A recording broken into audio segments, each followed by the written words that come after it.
Hello friends, welcome to our channel. Now I am going to discuss Ravensa PG Chemistry Entrance question 2017 and question number 17. What is the carbon 13 resonance frequency on a 600 megahertz NMR spectrometer? And already it is given the uh, resonance frequency on a 600 megahertz NMR spectrometer, and you should know this 600 megahertz NMR spectrometers according to proton NMR. So the proton resonance resonance resonance frequency is 600 megahertz in spectrometer. Okay, and you should know the resonance frequency formula, or resonance frequency, or Larmor frequency, that is F is equal to gamma B effective. Okay, B effective means B0 is the applied magnetic field, and Bi is the induced magnetic field, and this is gamma is the gyromagnetic ratio.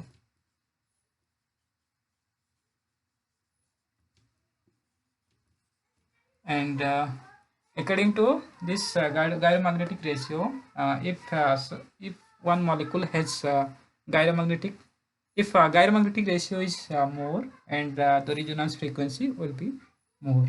If you know the gyromagnetic ratio of this proton and carbon 13 molecule, or nuclei, carbon 13 nuclei and proton nuclei, you can easily determine the resonance frequency of this carbon 13 nucleus. Okay, so we'll see here.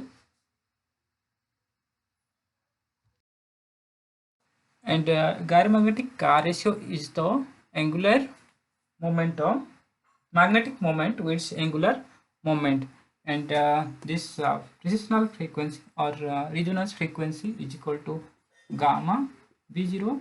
And when 1 Tesla applied field, when the applied field is 1 Tesla, okay, and the gyromagnetic ratio of this proton is for proton, it is 42.71, 42.58, and for carbon 13 it is around 20.71.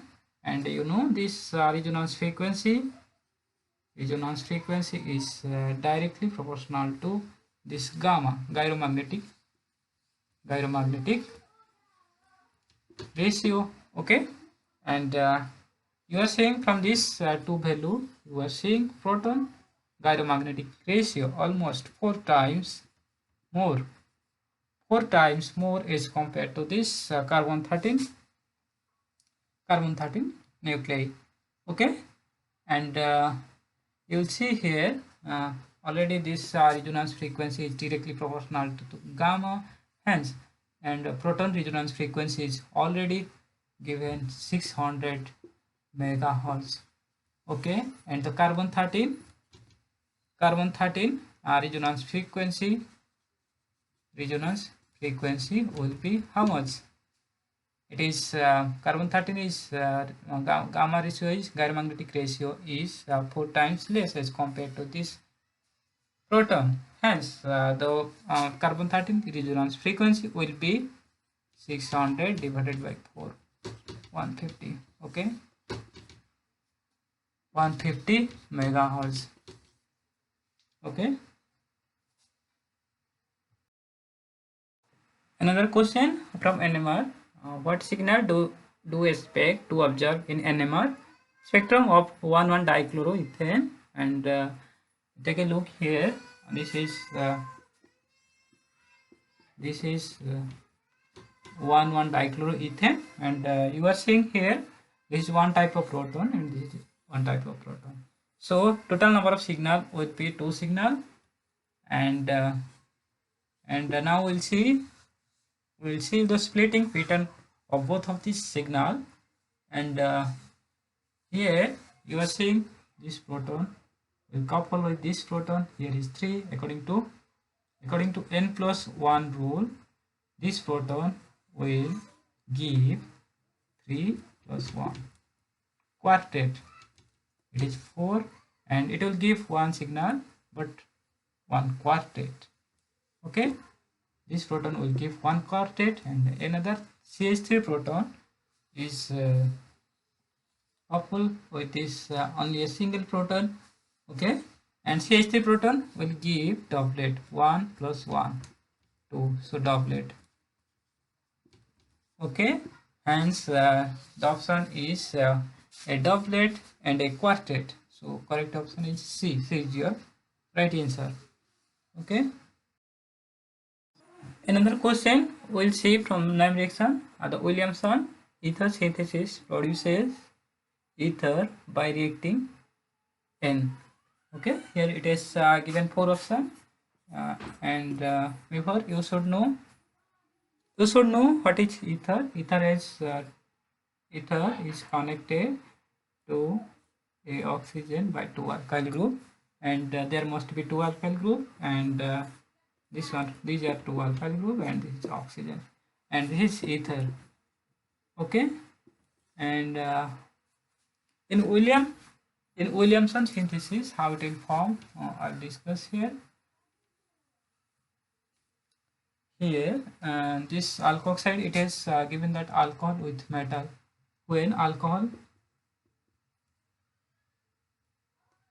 in Williamson synthesis, you know, this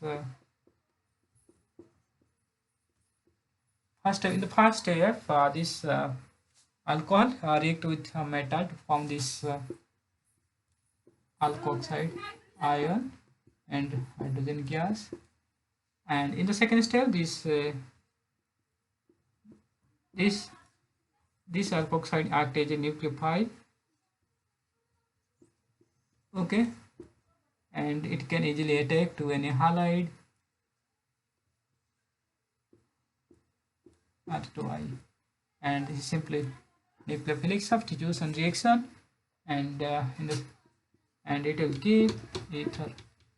Okay, so correct option, what is this C is the right answer. And in the first step, when alcohol react with metal, it will give only alkoxide ion, and alkoxide ion react with metal, there is no reaction because alkoxide ion already this one, and when you will react with another metal, there is no reaction.